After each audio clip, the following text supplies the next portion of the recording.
اسی طرح سرزمین فلسطین ہے میرے بھائی، سرزمین شام ہے، جو زمین کا خاص خطہ ہے، اللہ نے اس کو مبارک کہا ہے، اللہ نے اس کو بابرکت کہا ہے، اللہ کے ہزاروں نبی اس زمین میں دفن ہیں، اس زمین پر مبعوث ہوئے ہیں، اور یہی سرزمین شام جو ہے میدان محشر یہیں پر لگے گا۔ حدیث رسول میں آتا ہے، آپ نے فرمایا میدان محشر سرزمین شام پر ہی لگے گا۔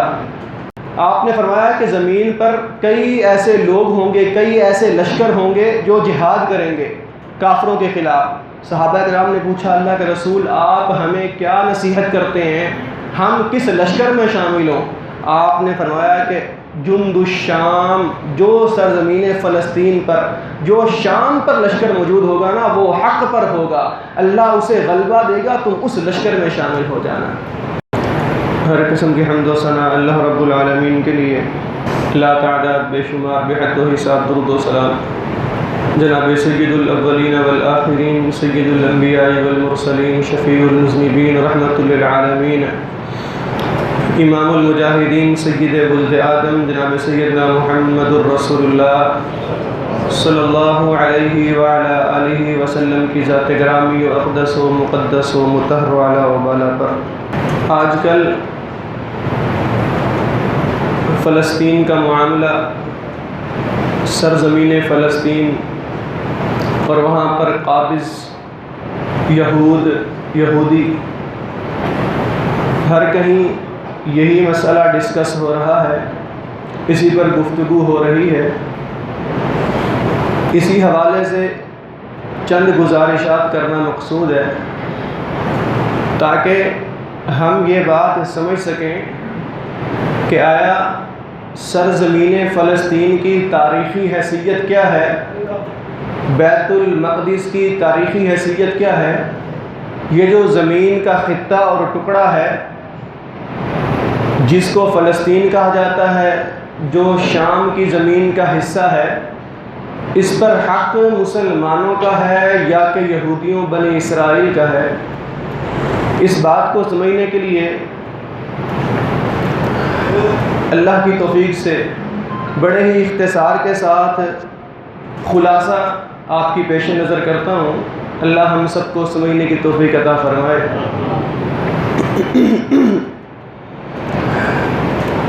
اللہ کے نبی جناب سیدنا ابراہیم علیہ السلام، جن کو جد الانبیاء یا ابو الانبیاء کہا جاتا ہے، کہ جناب ابراہیم علیہ السلام کے بعد جتنے بھی نبی آئے وہ آپ کی نسل سے آئے، آپ کی نسل سے باہر کوئی نبی نہیں آیا۔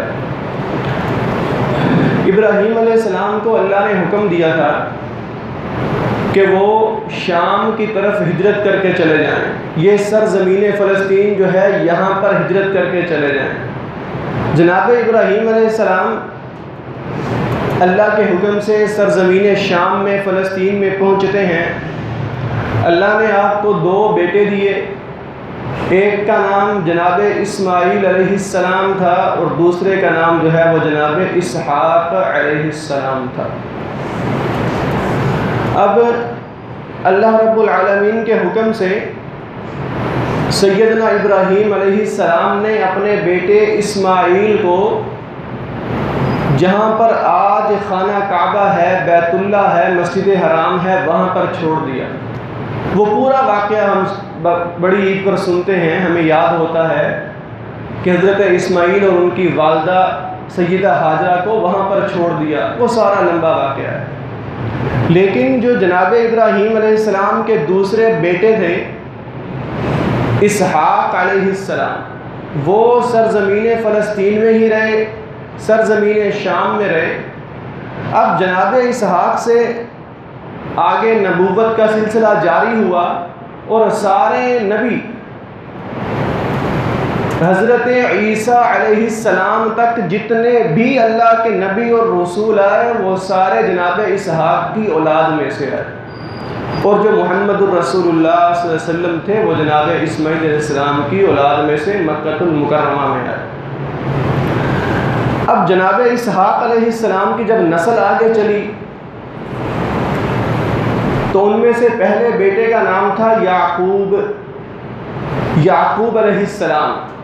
یہ یعقوب علیہ السلام جو ہے نا وقت کے نبی تھے، اور ان کا لقب تھا اسرائیل۔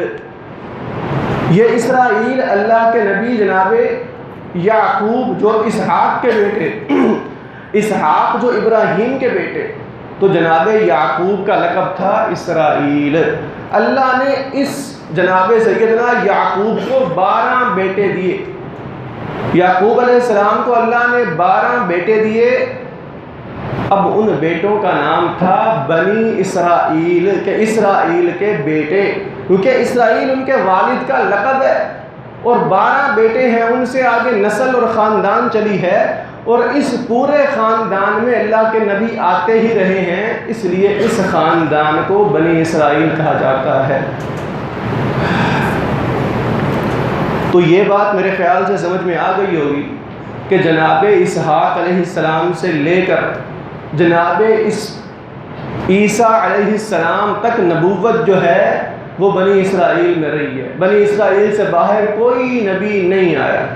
اور یہ بنی اسرائیل کون تھے؟ حضرت ابراہیم علیہ السلام کی اولاد میں سے آگے چلنے والے یعقوب علیہ السلام کے بیٹے تھے۔ اب یہ یعقوب علیہ السلام جن کا لقب تھا اسرائیل، اللہ نے ان کو 12 بیٹے دیے تھے، ان میں سے ایک بیٹے کا نام تھا یوسف علیہ السلام، جن کا واقعہ ہم سنتے ہیں قرآن میں، اللہ نے پورا قصہ بیان کیا ہے سورہ یوسف کے نام سے۔ یوسف علیہ السلام کو بھائیوں نے کنویں میں ڈال دیا، کنویں میں سے قافلے نے نکالا، مصر میں اٹھا کے لے کے چلے گئے، سارا واقعہ ہمیں یاد ہے، اللہ کے قرآن نے بیان کیا۔ اب جب مصر میں یوسف علیہ السلام گئے، اللہ کے حکم سے ان کو حکومت ملی، وہاں پر جب حکومت اور تخت مل گیا تو اپنے بھائیوں کو، اپنے خاندان کو وہاں مصر میں بلا لیا۔ تفصیل نہیں بیان کروں گا، وقت نہیں ہے، اختصار کے ساتھ۔ اب یوسف علیہ السلام نے جب ان کے بھائی گندم اور غلہ مانگنے آئے تھے تو کہا کہ اپنے ماں باپ کو بھی، پورے خاندان کنبے قبیلے کو میرے پاس مصر میں لاؤ۔ تو یہ وہ موقع تھا جہاں پر بنی اسرائیل سرزمین فلسطین سے نکلے، سرزمین شام سے نکلے اور مصر میں آ کر آباد ہو گئے۔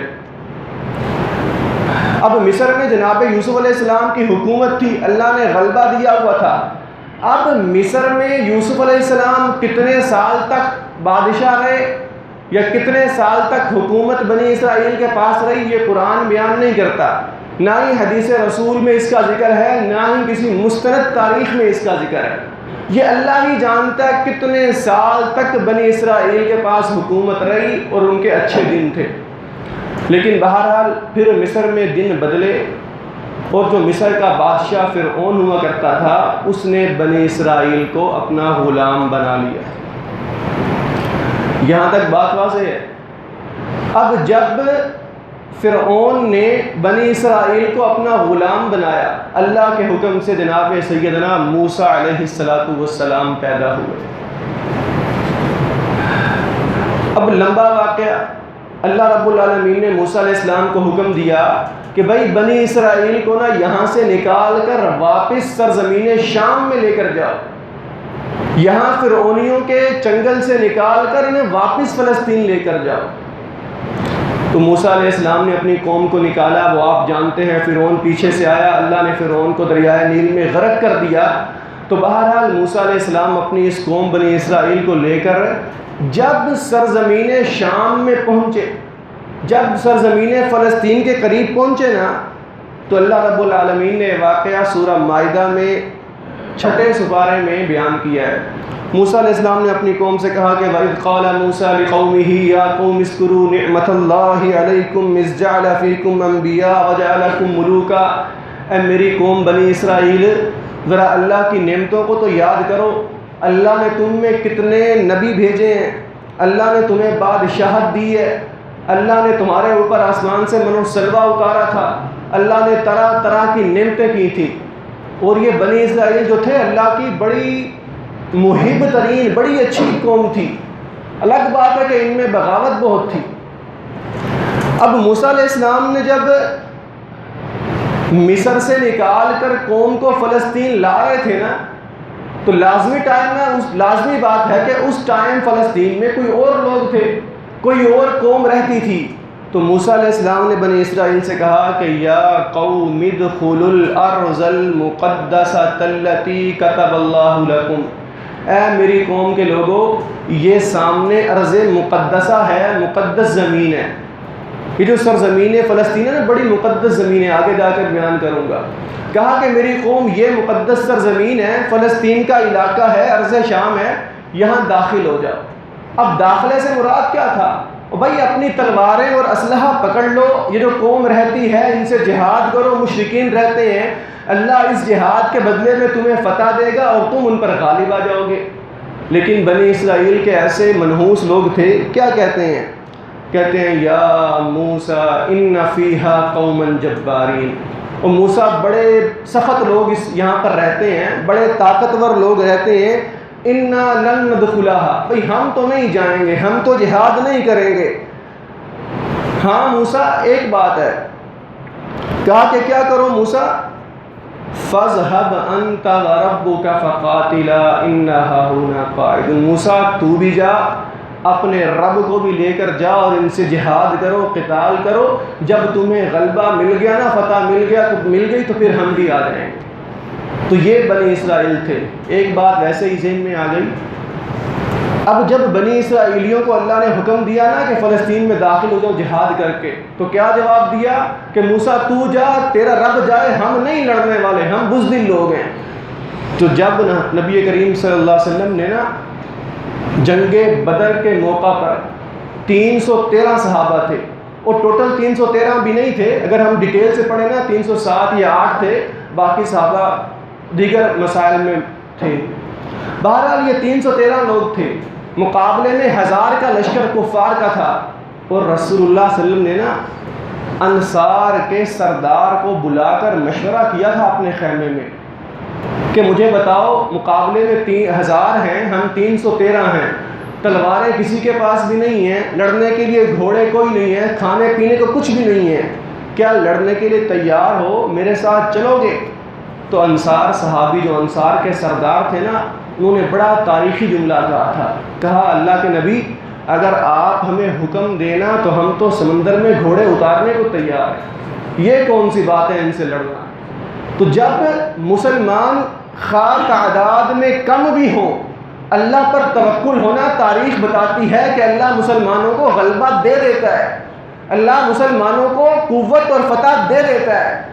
جو اللہ کی فتح ہوتی ہے نا، اللہ کا غلبہ، یہ ظاہری اثرات سے نہیں ہوتا، اللہ آسمان سے مدد نازل کرتا ہے، لیکن مسلمان اللہ پر توکل تو کرے۔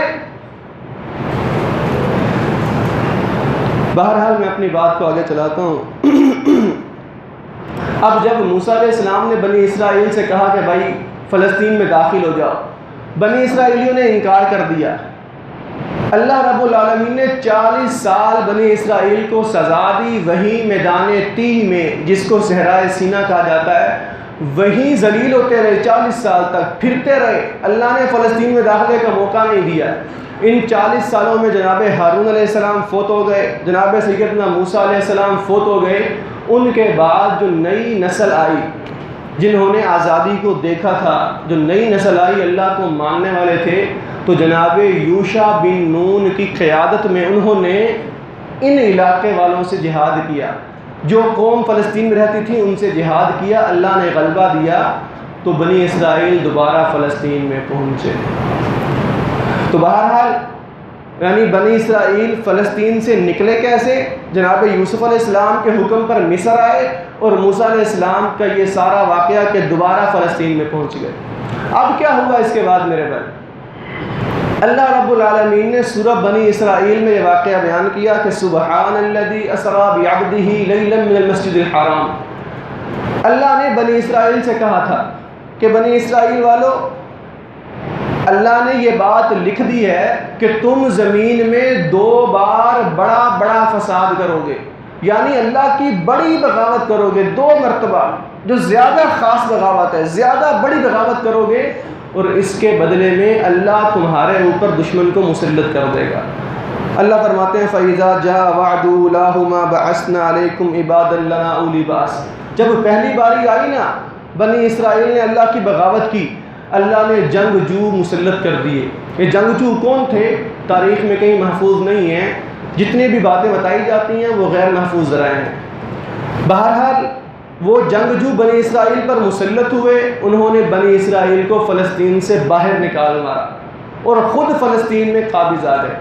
کچھ سالوں کے بعد جو بنی اسرائیل کے سردار تھے انہوں نے وقت کے نبی سے کہا، اے اللہ کے نبی ہمیں ہمارا علاقہ دوبارہ لے کر دیں، ہم واپس فلسطین جانا چاہتے ہیں۔ اللہ کے نبی کے حکم سے اللہ رب العالمین نے دوسرے سپارے میں بیان کیا ہے کہ اللہ نے طالوت کو، جو بہترین جنگجو تھا، مجاہد تھا، اللہ نے ان کی قیادت میں دوبارہ بنی اسرائیل کو فلسطین دے دیا۔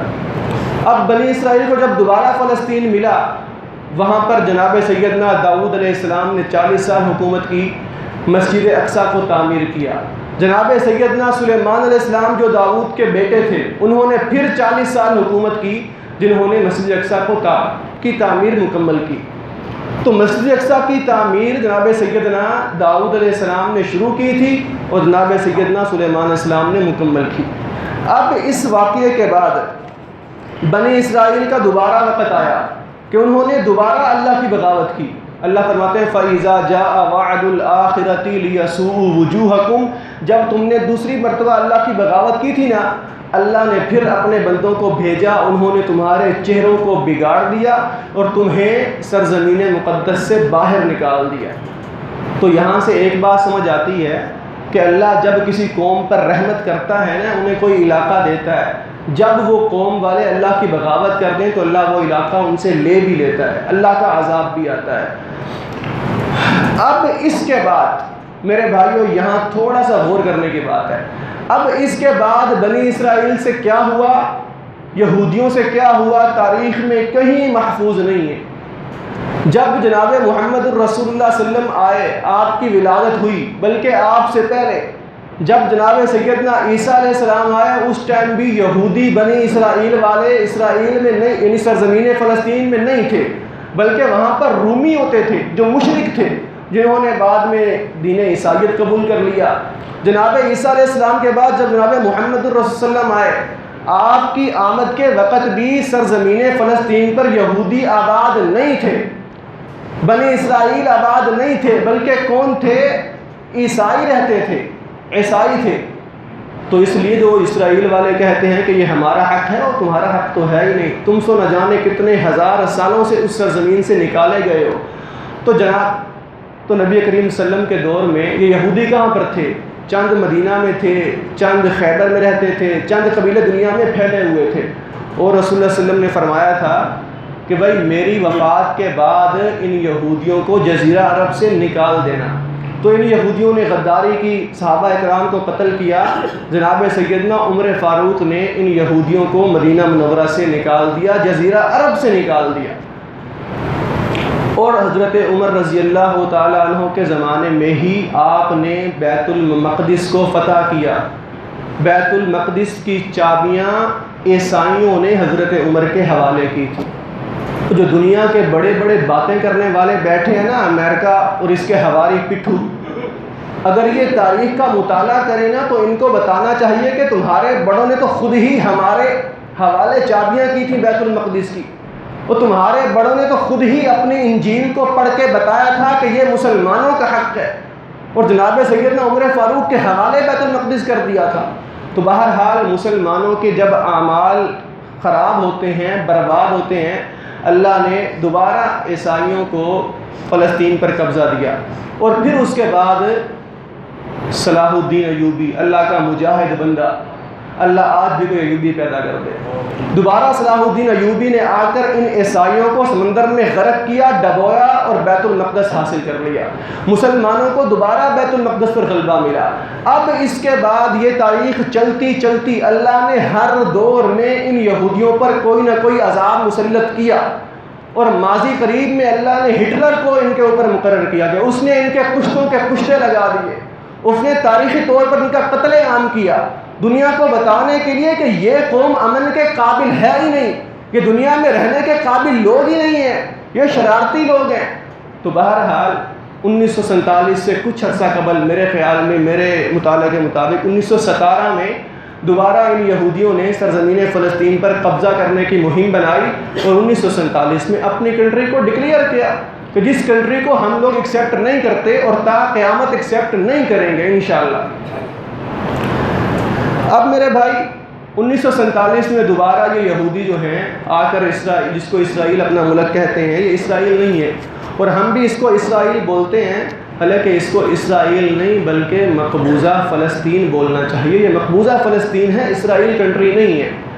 ان یہودیوں نے آ کر یہاں پر قبضہ کیا اور اب اس ٹائم یہودی ہی یہیں پر قابض ہیں، سرزمین فلسطین پر یہودی قابض ہیں، لیکن یہ کب تک قابض رہیں گے؟ کیا ہمیشہ یہودی یہاں پر رہیں گے؟ نہیں، بلکہ اللہ کے قرآن کا وعدہ ہے کہ یہ یہودی جو ہیں اپنی مقتل گاہ میں اپنی موت کے لیے، مرنے کے لیے، قتل ہونے کے لیے فلسطین میں جمع ہو رہے ہیں۔ حدیث رسول میں آتا ہے، نبی کریم صلی اللہ علیہ وسلم نے فرمایا کہ لا تقوم الساعۃ حتی یقاتل المسلمین، جب قیامت قریب آئے گی نا، مسلمان یہودیوں سے قتال کریں گے، مسلمان یہودیوں سے جنگ کریں گے اور ان کی لاشوں کے ڈھیر لگا دیں گے۔ فرمایا کہ حتیٰ کہ جب کوئی یہودی کسی درخت کے پیچھے یا پتھر کے پیچھے چھپا ہوا ہوگا نا، تو وہ پتھر اور درخت بول کر کہے گا کہ یا عبد اللہ یا مسلم تعال ھذا یہودی فقتلہ، اے اللہ کے بندے ادھر آؤ، میرے پیچھے یہودی چھپا ہوا ہے، اسے قتل کر دو۔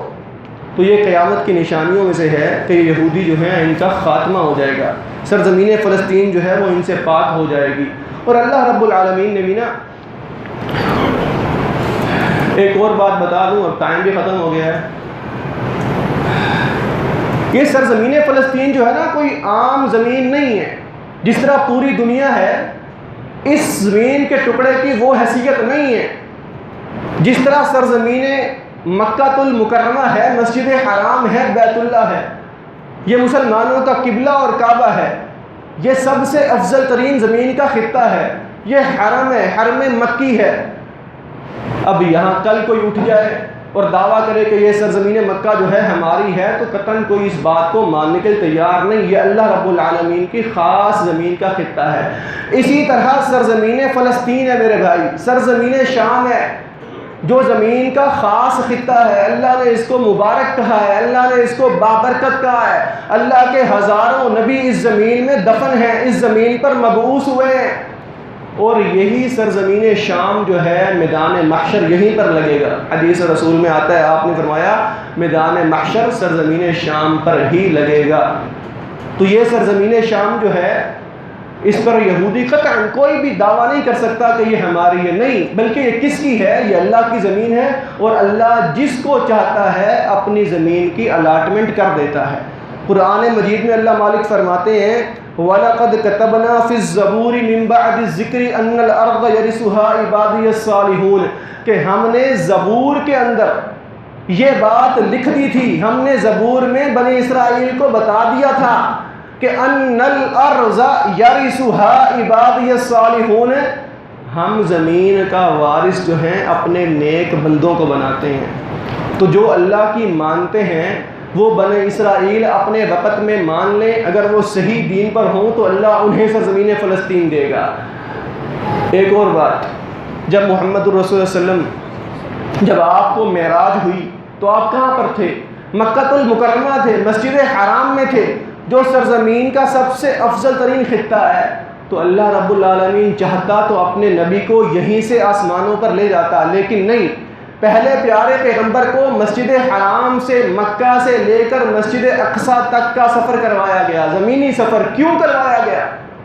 یہ بتانے کے لیے کہ لوگوں یہ سارا خطہ جو ہے مسلمانوں کا ہے، اور جس سرزمین پر اللہ کے کئی نبی پہلے آئے ہیں، پہلی تینوں کتابیں جو ہیں سرزمین فلسطین پر پڑھی گئیں، تورات بھی، زبور بھی، انجیل بھی، اللہ رب العالمین نے پیارے پیغمبر کی امامت میں قرآن مجید بھی مسجد اقصیٰ میں پڑھوایا۔ مسجد بیت المقدس میں پیارے پیغمبر نے تمام نبیوں کی امامت کی تھی، ہم جانتے ہیں، یہ بتانے کے لیے کہ یہ زمین آج کے بعد محمد الرسول اللہ کے ماننے والوں کی ہے، یہودیوں کی نہیں ہے۔ اور جب رسول اللہ صلی اللہ علیہ وسلم مدینہ منورہ میں گئے تھے نا، آپ نے یہودیوں کو دیکھا تھا کہ 10 محرم کا روزہ رکھتے ہیں، پوچھا تھا کیوں رکھتے ہو؟ کہا تھا کہ اس دن اللہ نے موسیٰ علیہ السلام کو نجات دی تھی، تو آپ نے جواب میں کیا کہا تھا؟ فرمایا تھا فَنَحْنُ أَحَقُّ بِمُوسَىٰ مِنْكُمْ، اے یہودیو ہم مسلمان موسیٰ علیہ السلام کے زیادہ مستحق ہیں تمہاری نسبت سے۔ اور یہ تو سرزمین اللہ نے مسلمانوں کو میراث میں دی ہے، سرزمین فلسطین، یہاں پر کوئی اور قطعاً بھی قابض نہیں ہو سکتا۔ تو بہرحال اللہ رب العالمین سے دعا ہے اللہ اس مسئلے کو ہمیں سمجھنے کی توفیق عطا فرمائے، اور یہ مسئلہ کوئی عام مسئلہ نہیں بلکہ دینی بنیادوں پر حل ہونے والا مسئلہ ہے، اللہ ہم سب پر رحم فرمائے۔ یہ فلسطین کا معاملہ مسئلہ ہر مسلمان اس پر پریشان ہے، اور بڑے افسوس کے ساتھ وقت گزرنے کے ساتھ ساتھ ہمارے سامنے اس مسئلے کو دینی ہونے کے بجائے ایک عام مسئلہ اور ایک دنیاوی اور زمین کے خطے کے لحاظ سے اس مسئلے کو پیش کر دیا گیا ہے۔ حالانکہ یہ مسئلہ زمین کا نہیں ہے بلکہ دینی بنیادوں پر حل ہونے والا مسئلہ ہے۔ سرزمین شام کے کئی فضائل قرآن مجید میں، حدیث رسول اللہ میں بیان ہے جن کا ٹائم ہی نہیں ہے۔ بہرحال اللہ کے بندو، حدیث رسول میں آتا ہے، آپ نے فرمایا جب قیامت قریب آئے گی، جب قیامت کا وقت ہوگا، یعنی قرب قیامت کی علامات میں سے آپ نے فرمایا کہ زمین پر کئی ایسے لوگ ہوں گے، کئی ایسے لشکر ہوں گے جو جہاد کریں گے کافروں کے خلاف۔ صحابہ کرام نے پوچھا اللہ کے رسول آپ ہمیں کیا نصیحت کرتے ہیں، ہم کس لشکر میں شامل ہوں؟